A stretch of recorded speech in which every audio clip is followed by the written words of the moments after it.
امام بصیری رحمۃ اللہ علیہ تقابل ادیان کے بہترین اسکالر، بہترین علامہ، بہترین مناصر، محقق، اور آپ نے پھر مدرسہ، آپ کا شوق پیدا ہوا کہ لوگوں کے بچے جو ہیں وہ بھی قرآن یاد کریں، آپ نے ان کے لیے مدرسہ بنایا، لیکن حاسدین نے کیا کیا؟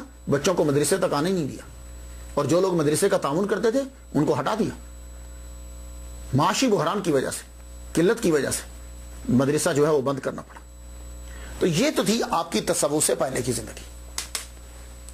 اب آ جائیے تصوف کے بعد کی زندگی۔ امام بصیری رحمۃ اللہ علیہ کی زندگی تصوف کے بعد جو ہے وہ 63 سال کے بعد شروع ہوتی ہے، وہ تصوف کی زندگی۔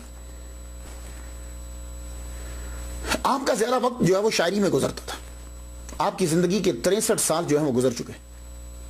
اب آپ کی زندگی کا ایک موڑ آتا ہے، وہ موڑ کیسے آیا؟ مصر کے اندر ان دنوں جب آپ کی عمر 63 سال ہو چکی، ایک نام بڑی تیزی سے ابھرا علمی حلقے کے اندر، عوام کے اندر، ابو العباس المرسی شاذلی رحمت اللہ علیہ کا یہ نام ابھرا۔ جب نام بہت ابھرتا ہے تو دل کرتا ہے ہم بھی سنیں، تو علامہ بصیری رحمت اللہ علیہ وہ بھی سننے کے لیے گئے۔ تو ابو العباس المرسی شاذلی رحمت اللہ علیہ کی محفل میں جب بیٹھے، گفتگو بہت اچھی لگی، آپ سن کر حیران ہو جائیں گے۔ ان کی عمر اس وقت ٹوٹل 32 ایئرز، 32 سال، اور امام بصیری 63 سال کے، اس سے بھی زائد۔ ان کی گفتگو سنی، بڑا لطف آیا، اور مسلسل پھر ان کے لیکچرز اٹینڈ کرنے لگے۔ ان کی تقریر میں لطف آتا، آخر کار دل نے کہا کہ اس شخص کی بیعت کر لی جائے۔ تو امام بصیری رحمۃ اللہ علیہ نے، جن کی عمر 63-64 سال ہے، انہوں نے بیعت کر لی اس کی جس کی عمر صرف 32 سال ہے۔ تو یہ ہے کون؟ امام بصیری جیسی شخصیت جن کی بیعت کر رہی ہے، جنہیں اپنا پیر تسلیم کر رہی ہے، 32 سال کی عمر، یہ ہیں کون؟ یہ ابو العباس ہیں۔ ان کا پورا نام شہاب الدین ابو العباس احمد بن عمر بن محمد الانصاری المرسی رحمۃ اللہ علیہ۔ یہ 1242 میں اسپین میں پیدا ہوئے، اسپین میں، اور پھر جب وہاں عیسائیوں کا اثر و رسوخ بڑھا تو اسپین سے یہ ٹونیسیا میں پہنچ گئے، اپنے ماں بہن بھائی کے ساتھ بہت سے لوگ جو ہے نا وہ ٹونیسیا میں آ گئے۔ وہاں جب یہ رہے تقریباً اس وقت ان کی عمر جو ہے نا وہ 20 سال کے قریب ہے۔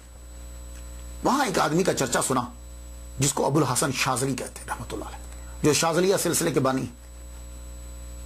ان کا چرچا سنا تو وہاں سے پھر الیگزینڈریا اسکندریہ میں آئے، یعنی مصر میں آ گئے۔